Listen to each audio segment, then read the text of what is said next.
Good afternoon and welcome to another episode of Nutmeg Sports on the HAN Network. I'm your host, Kevin Coleman. Alongside me is Donald Eng. Directing as well is Eric Gendron. Today we're going to take a peek at what's been going on in the state playoffs as well. We have some news coming in today. Due to weather, state semi games that are being played tonight have been postponed. Basketball has been moved to tomorrow night, and hockey has been moved to Friday. And Don, just to kind of jump right into it, the Division I ice hockey semis, like I mentioned, have been postponed to Friday. Due to that change, the adjustments were made to the championship games as well. Division III championship remains at 10 a.m. on Saturday. Division II will now be at 2 p.m. on Saturday, and Division I will be at 7 p.m. on Monday. And sticking with hockey, Don, we're looking at these two matchups, New Canaan, Northwest Catholic, and that's a game that we got to keep an eye on as well. And then, of course, the second game, another intriguing matchup, Ridgefield against West Haven. That's number 2 against number 6. So, Don, let's talk about that New Canaan matchup with Northwest Catholic. I mean, going into that's got to be a big matchup for New Canaan. It is, I think you have to figure that New Canaan must be the favorite in this game. They did play during the regular season. New Canaan beat Northwest Catholic, but that was way back on January 13th, so 2 months.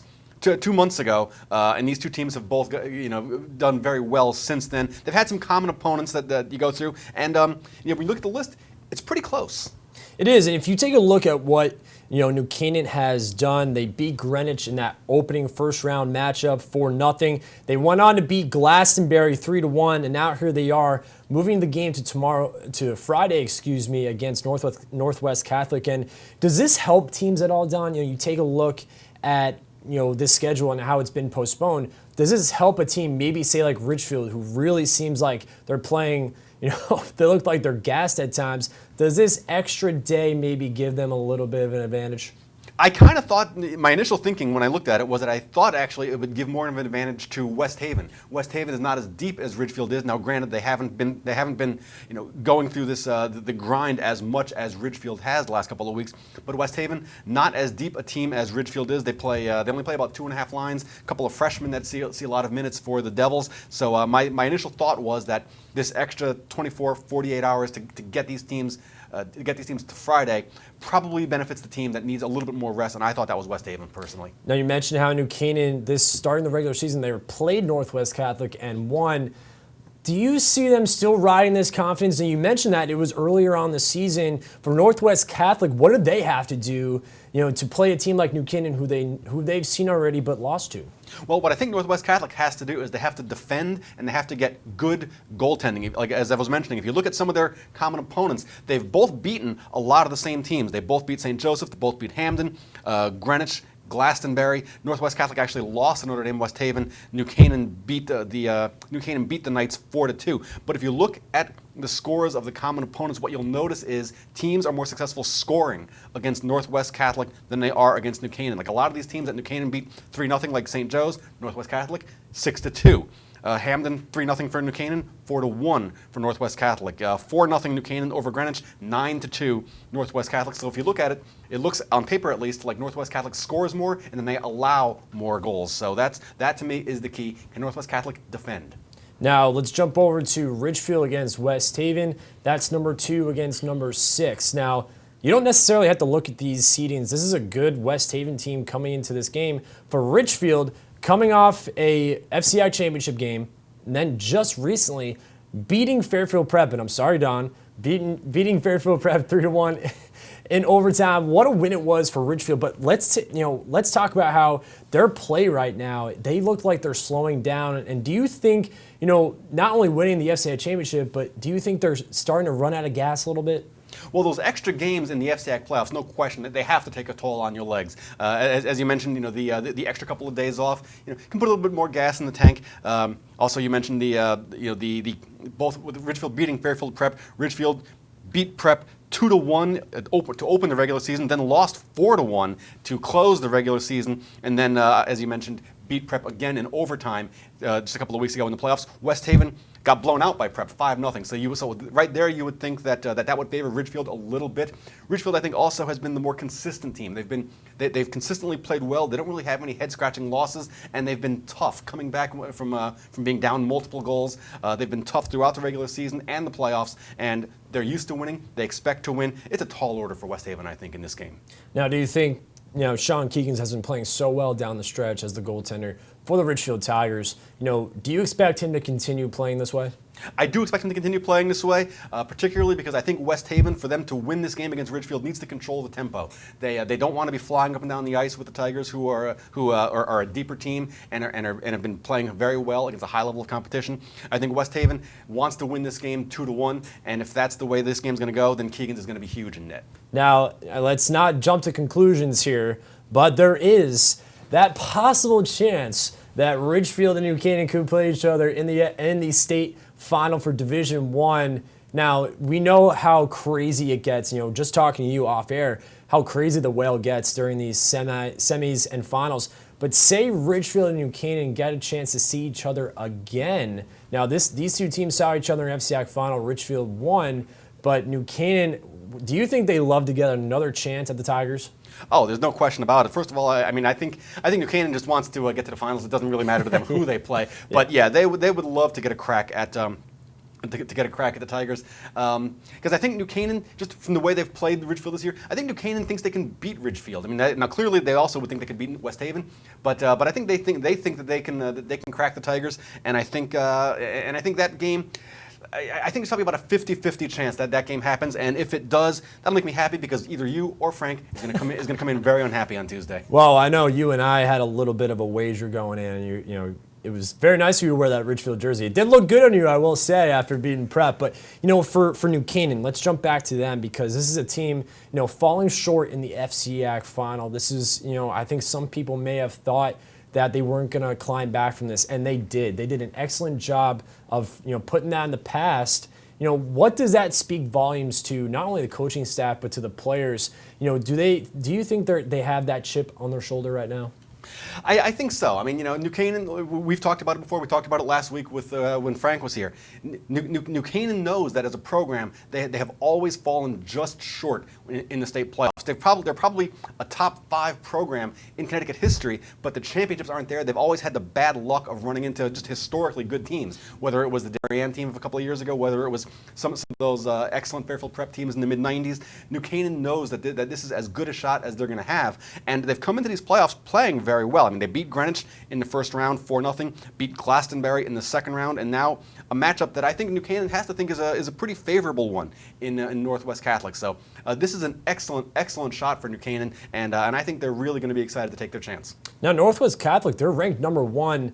Do you think New Canaan even looks at that number 1 seed at all? Do you see that at all being the number 1 and number 4 game, or do you really see this being as Northwest Catholic versus New Canaan? This is Northwest Catholic versus New Canaan. I don't think the seedings, as you mentioned, they don't matter. We've seen teams come that are 13 seeds and come and make a run to the finals. A hot goalie can carry you all the way to the finals. And this Northwest Catholic team, despite what we normally think about teams from that corner of the state, they have really gone out of their way to schedule a lot of high-level Division I competition. They've played a number of SCC teams, they played a number of FCIAC teams, and they've come through this tournament. They beat St. Joseph, they beat Hamden, an FCIAC and an SCC school. That had to have gotten New Canaan's attention. They can't be looking at them as the typical northwest corner of the state team. They really did earn that number 1 seed. Northwest Catholic, they found their way to the semifinals by beating St. Joe's in that first round. In the quarterfinals, they defeated Hamden 4-1, and now they see New Canaan. New Canaan, like we mentioned,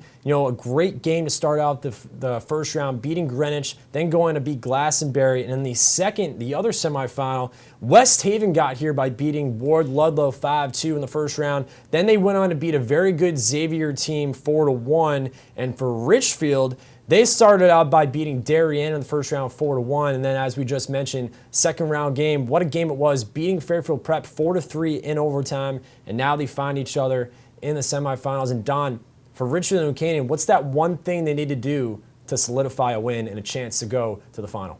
Well, it seems obvious, but what they need to do is they need to just control the pace, is what I was mentioning before.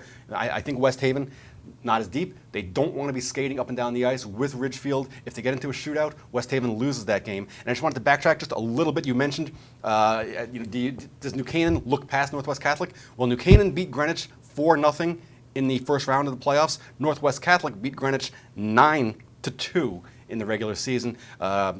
New Canaan beat Glastonbury 3-1 in the second round of the playoffs, and this Northwest Catholic team beat Glastonbury 8-1. So if the players didn't know that, they know it now, and I'm sure the coaches knew it. So that's so I don't think there's any question at all. New Canaan comes out ready to play. And I think that we're going to see two great games. But as we mentioned before, due to weather conditions, tonight's semifinals in both boys basketball and boys hockey have been postponed. Basketball moved to tomorrow night, and the boys semifinals for hockey have been moved to Friday night. Don and I are going to take a quick break. When we come back, we're going to be joined by a special guest.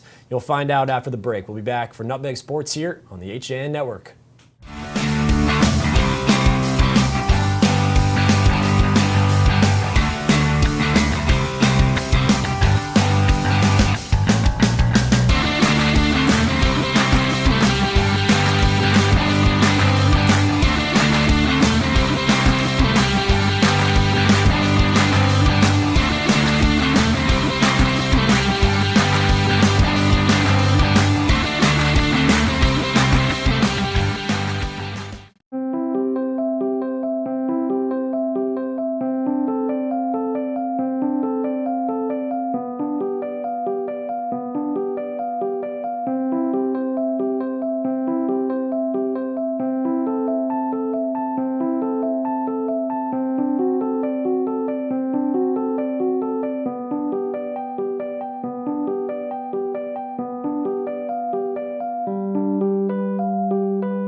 Get a fresh start to the new year by shaking up your meal routine. Walter Stewart's Market is your local source for a delicious selection of fresh and convenient salad shakers, like Southwest salad with chicken, Cobb with organic chicken, Power Vegan with fruit and quinoa, Greek salad with tabbouleh, and grilled shrimp with hominy. Grab one from our salad case or order from our deli today. Walter Stewart's Market, 229 Elm Street, New Canaan, or shop online at stewartsmarket.com. While there's still a bite out on the water, most anglers have decided to stow the gear for the winter. Just because Mother Nature isn't cooperating doesn't mean you can't see the latest models of all your favorite gear. With two convenient locations, it couldn't be easier to get your fix of summer. Boater, beach bum, fisherman, or simply love the New England coast, this is a unique place to shop. The Dock Shop, 51 Tokenique Road, Darien, 609 Riverside Avenue, Westport, or on the web, dockshop.com. When it comes to your outdoor spaces, just imagine the possibilities. Whether your dream is a stunning freeform pool or a tranquil, secluded garden, the professionals at Stonebridge Associates will make it a reality. We offer unparalleled landscape design and construction, masonry development, pools, spas, and water features, even landscape maintenance. No other firm can offer the same level of creativity, quality, and personal attention. Discover the possibilities at stonebridgeassociates.net or call 203-544-8376 today. If you're watching this broadcast, you're not alone. The HAN Network is available for 200,000 Connecticut cable customers on the Frontier Network, and we've also reached more than 2 million viewers on our free live streaming sports, news, and entertainment broadcasts. To reach our rapidly growing audience, contact Advertising Director Jessica Murrin at 203-273-7312 or email jessica@han.network. And welcome back to Nutmeg Sports here on the HAN Network. Donald Dane, Kevin Coleman, Eric Gendron directing. And now we are joined by the Richfield Tigers Athletic Director, Dane Street. Dane, good afternoon and welcome, and thank you for coming on the show. Thanks, guys. Thanks for having me. Now, I got to quickly ask, we just had that big snowstorm. Were you okay? Was the commute this morning all right? Yeah, things are fine. Tuesday obviously was a whiteout and a washout for everybody, but we're back in action today. No kids in the building, but offices are open, so a chance to get some things done around here. Now, you were saying this storm came at the worst possible time for an athletic director. Can you tell us a little bit about the kind of monkey wrench that's been thrown into the works here? Yeah, well, certainly for those of us who still have teams competing in the winter, which we're fortunate enough to have, it certainly had an adjustment on the CIAC tournaments. that are taking place. Our boys ice hockey game, which I'm sure we'll talk about, was bumped from today. So there's some impact on the tail end of the winter season, but then certainly as we gear up for the beginning of the spring season, we're in the middle of pitchers and catchers conditioning week, so we're down 2 days here that we lost for them, and everyone else is set up to start on Saturday. So now that we've got 12 to 18 inches out there, it's going to make things challenging as we prep for next week. Now, before we talk about that big hockey semifinal, let's talk about pitchers and catchers coming up, like you just mentioned. And, as an AD, what's the process in going into that? I know we talked about how baseball and softball will be in the gym, but for, lacrosse and outdoor track, what goes into that process of getting them ready to go for their season? Well, it's a difficult one, and certainly in my first year here, I'm learning on the fly about what options we might have at our disposal. Each district handles it a little bit differently.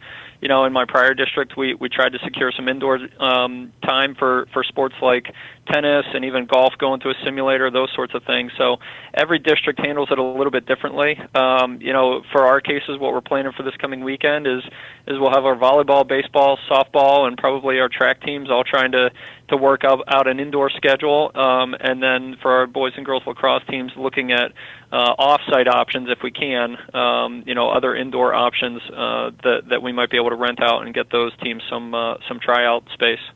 Now, you mentioned that, this is your first year as AD at Richfield, and, let's talk about the success the Tigers have had this year. That's not bad to start off your year. You got, soccer was a success on the girls' side. Football, had a good run, and now you look at the winner, and, boys basketball and boys hockey both bringing home FCAC titles. How does that make you feel as an athletic director, especially being in your first year?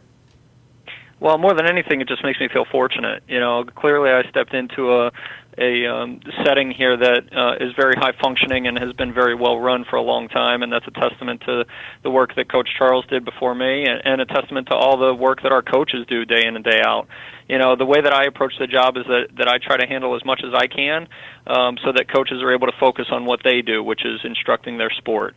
And so if I'm able to do that and kind of remove some of the distractions away from the actual instruction, then I feel like I've done my job. And as I reflect back on what has been a very successful first 2 seasons here, I feel proud and I feel fortunate to be a part of it. Proud of the work that our kids have done. And, you mentioned soccer and football in the fall, but let's not forget about girls cross country and swim and volleyball too, all making some noise in the fall. So, it really has been a tremendous start to my career here at Ridgefield. And, sometimes I joke. I say, I hope that we can maintain this level of success because it's going to be tough. But that obviously will be the hope and the expectation going forward is that we'll keep competing at a very high level. Now, you mentioned looking forward to continued success. Let's just go back for a moment though to that FCAC final between Ridgefield and Wilton. The Tigers so resilient throughout the tournament, and take us back to that moment, leaving Alumni Hall that night after the Ridgefield-Wilton finals. Take us back there. What were you thinking? What were your thoughts that night? Well, that was certainly an incredible setting for any sporting event. Not to mention just high school sports, but I was just commenting. It's funny that night keeps coming up over and over again in conversation. And as we're in the building here today, there's people here working on clearing the sidewalks and getting snow off the roof and things like that. And one of them poked his head in and said that he watched it on the HAN network and that it was intense. And so we got to talking about it, and it really was. I told him it was one of the most intense settings I've seen at any sporting event, at any level. It really was. It was a packed house. Both fan sections were tremendous that night, and just the sheer noise was unbelievable. The volume of what was going on there that night. But then certainly the way the game played out for our kids to be down the majority of the game, come back to be up as much as 7 in the final 2 minutes, and then for it to go not just to 1 overtime but 2 overtimes. I mean, it was truly an incredible setting. And for me personally, as an AD, it's always the balance of being engaged in the game and wanting to support your kids and keep an eye on what's going on in the actual event, but then also, game planning for what happens after the game, win or lose. We've got crowd control pieces to take care of, and we've got different things like that to manage. So it's always a little bit of a balancing act in a high-pressure situation like that and in an intense situation like that to make sure that you're handling everything that you should be handling. Just a quick comment from me on that. As a Fairfield University alum, an AD actually at the school has referred to alumni Alumni Hall as a bad high school gym, and he was talking about Division I basketball standards, and he referred to Alumni Hall as a bad basketball gym and a bad high school basketball gym, and he's just wrong. It's an amazing high school basketball gym, Alumni Hall is. It really is. Well, it certainly it was a great setting, and I actually kind of like the fact that both fan sections are sort of up off the floor, right? Because that makes it a little bit easier to manage from a crowd control standpoint.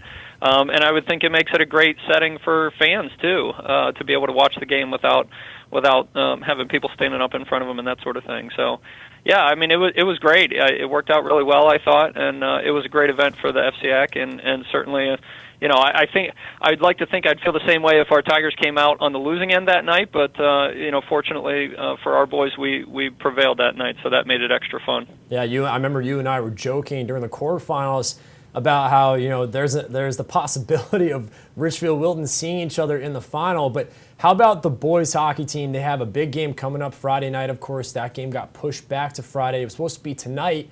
But how do you expect the boys team to do now? They're winning the FCX. This is a team that's still playing well. But do you think fatigue has hit them at all? I'm sorry, fatigue? Is that what you asked? Yeah.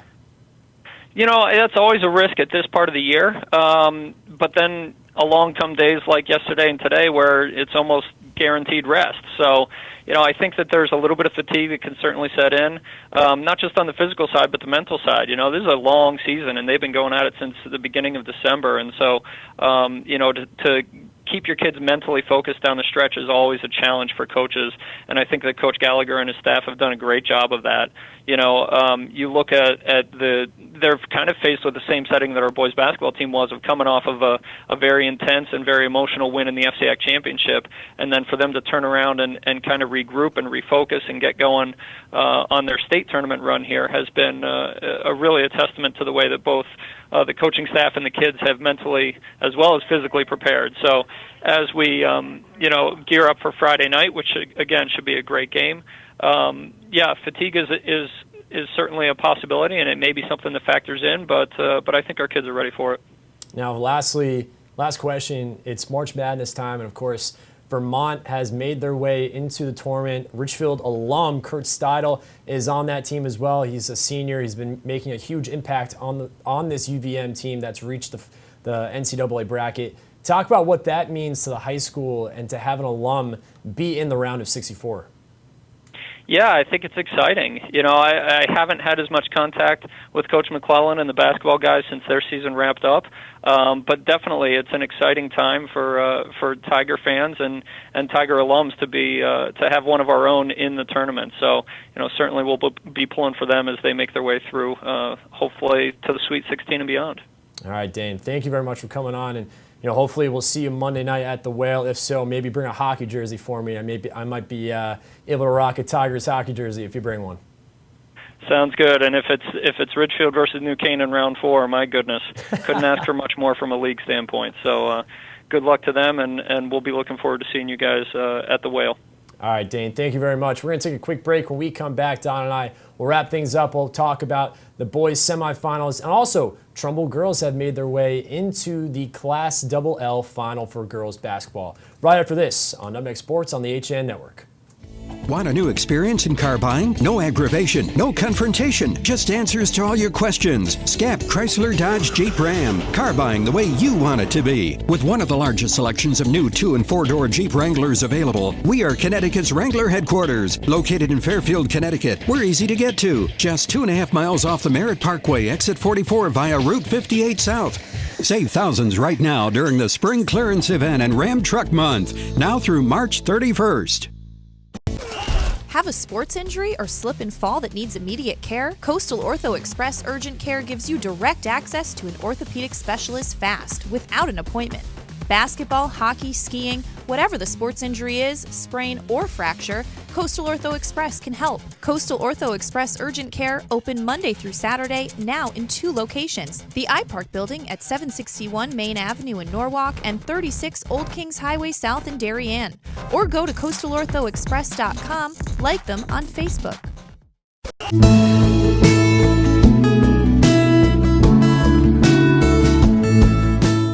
At the Milford Bank, we offer an extensive selection of lending products and services to meet virtually any need. Submit your application online in our Mortgage Web Center. Start to finish, you can apply for a loan in as little as 10 minutes. Our knowledgeable and helpful staff are available to meet with you at your convenience. To learn more about what we can do for you, stop by one of our Milford Bank offices or visit us at milfordbank.com. The Milford Bank, always there. Member FDIC, Equal Housing Lender.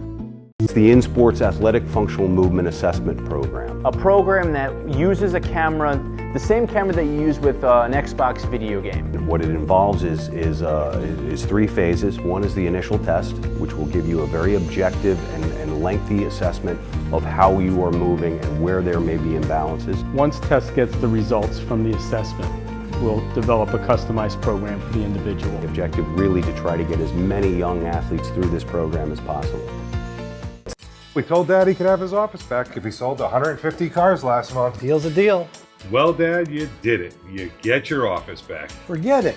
I'm having too much fun down here. My new goal, 160 cars. Wow. Folks, if you ever wanted a great price on a new Nissan, now is the time.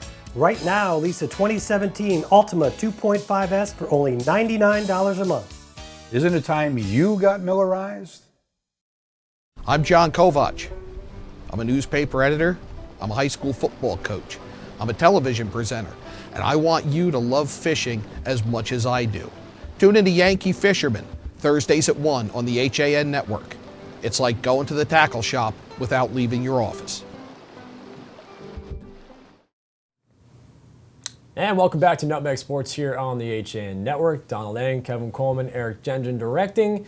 And, now we jump into, we want to thank Dane Street, obviously, for coming on and spending time with us. It was great to talk to him about, what's been going on in the Richfield athletic department. But now let's jump into an exciting time of the year, Don. It's state semifinal time. It's playoff time. Now, not only do we have 3 FCAC teams, 3 basketball teams on the boys and girls side, that are in it. Trumbull girls are in the Class WL state final. They will face New London. And on the boys' side, it's going to be Wilton and Trinity. Wilton will take on number two Notre Dame Fairfield. That game will be tomorrow night at Fairfield Ward. And then Trinity Catholic as well tomorrow night will take on number 23 WCA. That game will be at Bunnell High School. And Don, let's jump into that Wilton game against number 2 Fairfield. I mean, this is a very, very good Notre Dame Fairfield team that is going to face a team like Wilton, who really has been playing so well since losing that tough game against Ridgefield in the FCAC final. Yeah, and it's funny. Notre Dame coming in with a record a regular season record of 18-2 with their tournament record. They're a little bit better than that, and playing, as you mentioned, very well. Although they did lose the final game of the regular season to a very good Brookfield team, 72-71. I think this is a toss-up. I very much like Wilton's chances in this game.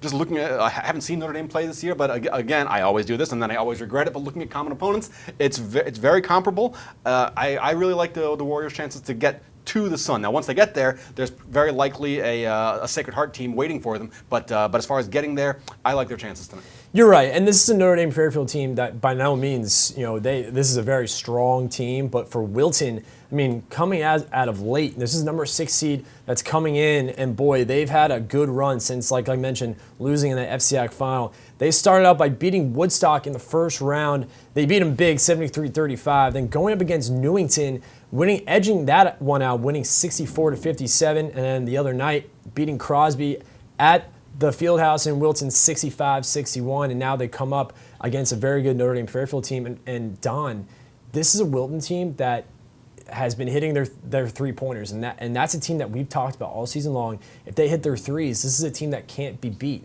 Is this the case when they go up against number 2 Notre Dame Fairfield? Because keep in mind, there's no Jack Williams and no Jack Wood.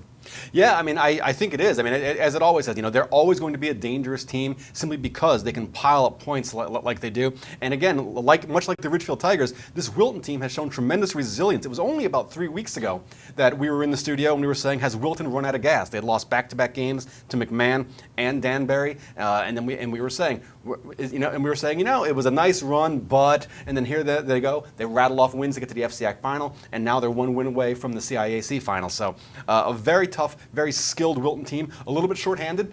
Depth was a strength for them throughout the season, and now it's kind of, well, when you have to play your depth, then that's not really optimal. But, they're one step away from the Sun, and, very good shot to make it. I think Coach Joe Garriak has done an amazing job considering he's losing one of their star players in Jack Wood and Jack Williams, and to have guys like Connolly and Cronenberg and the little Cronenberg step up, and Sean Breslin the other night made some big plays.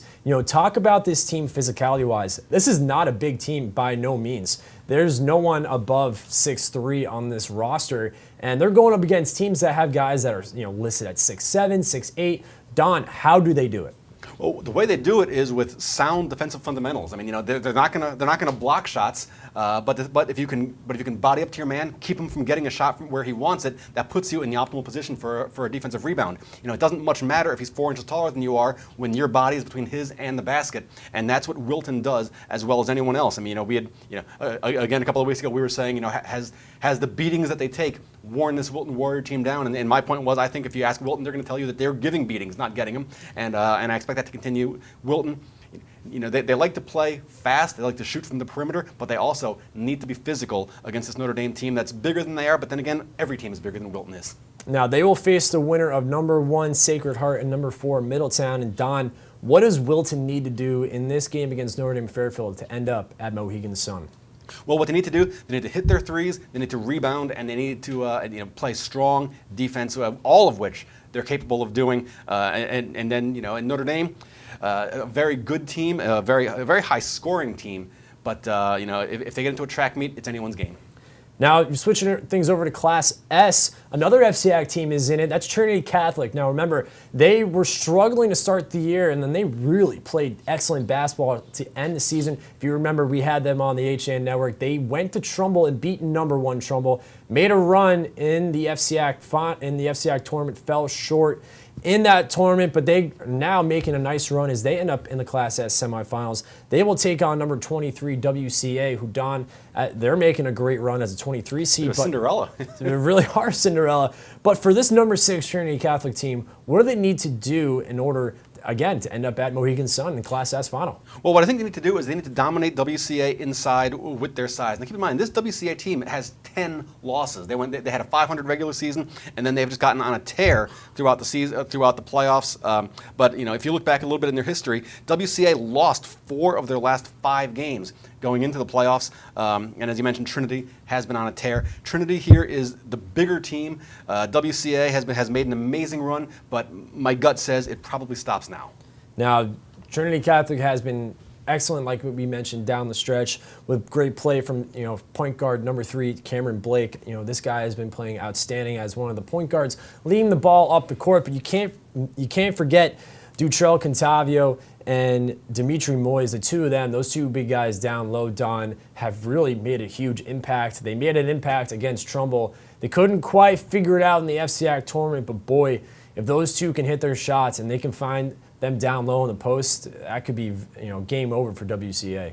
It really could. I mean, although let's having just said that they came through with a 10-10 regular season, I'm going to backtrack a little bit. Waterbury Career is the full name of the school. But, Waterbury Career, it's the NVL, in my opinion, a very underrated basketball conference. Now, even though Waterbury Career lost 10 games, they lost to Crosby. In fact, the Crosby game, 125-123. And we saw from the Wilton game how good Crosby was. They also, they lost to Sacred Heart, a consensus number 1 entering the season. They lost to Sacred Heart by 11. So let's not sell WCA short, but I do think that Trinity just has more experience in big games, and that will probably help them prevail. And what's the one thing, Don, I just asked you before for Wilton, what's the one thing for Trinity that they need to do to take care of business and end up at Mohegan Sun? Well, I think what we've been saying all along is that Trinity, for a Class S school, has a lot more size that they can run at you. I mean, they can go 6'5", 6'5", 6'6" in the on their forwards. A lot of the other schools they're playing are going to counter with players that are about 6'2", 6'1", and so when you have players that are big and quick and skilled, that's very tough for a team to match up with. But on the other hand, Career has been doing it, much like Wilton's been doing it all year long. Career's been doing it all year long. Not with the success Wilton has, but certainly the last 2 weeks or so, they've really been on an amazing run. We want to wish both Wilton and Trinity the best of luck. We will be tuning in to watch you guys. Hopefully, we will see you both at Mohegan Sun this weekend for the championship game. Now, Don, let's switch things over to the girls basketball side. We still have an FCIAC team remaining. It's the FCIAC champions, #1 Trumbull Eagles, who will take on #3 New London at Mohegan Sun on Saturday. And for Trumbull, what do they need to do in order to bring home not only their FCIAC title, but a state title? Wow, this is a tough one because this game, I've looked at it every which way I possibly could, and I can't say anything, but I think it's probably a toss-up. I mean, but both teams actually have decent size down low. New London might actually be a little bit bigger, a couple of players going about 6'2", versus Trumbull, who doesn't have a player over 6 foot. But I think it's just basic fundamentals. Hit your shots, play good defense. I mean, there's really, at this point in the season, there's really nothing else you can do. New London coming in off of a couple of great wins, beating Enfield, and then, of course, as we saw here on Nutmeg, that amazing last-second win over Stamford. So this is a tough New London team. Trumbull's got its work cut out for it. If they play the game they're capable of playing, I think they're in good shape, though. How about defense? That's a big thing. I know Eric Gendron's all about defense. How big do they have to play, not only on the defensive side, but the offensive side we know they're good at. Defensively, they've held teams to low points. If you take a look at their previous games, they haven't really scored more. Opponents really haven't scored more than 40 to 50 points, and that speaks volumes. Not only what they do on the glass, but defensively, Don. Yeah, it really does, and also it's just the tempo they like to play at. They like to play in the half court and really just methodically work the ball for the shot. Also, the tradition. One last time, we go to the common opponents. Trumbull beat NFA 45-40 just about a week ago in the tournament. New London beat NFA 53-37, but that was back before Christmas. And then the last game of the season, actually, New London lost to NFA 59-51. So Trumbull played NFA about as close as you can. New London split with them. Just literally every side I can give you comes and says it's a toss-up. Well, it's going to be a fun weekend filled. It's the reason why it's called one of the best weekends in sports. We have a lot going on. Of course, we'd like to give a shout out to Kurt Stottle, a Richfield Tiger alum who will be playing for UVM in the round of 64. They'll be taking on #4 Purdue. So be sure to tune in for that if you're from Richfield. But again, all these teams around the FCIAC, this is going to be a great weekend. We want to wish the best of luck to Wilton, Trinity Catholic, and Trumbull, and Richfield and New Canaan. For Donald Eng, Eric Gendron, I'm Kevin Coleman. Be sure to tune in tomorrow for Coffee Break and for Nutmeg Sports on the HA Network.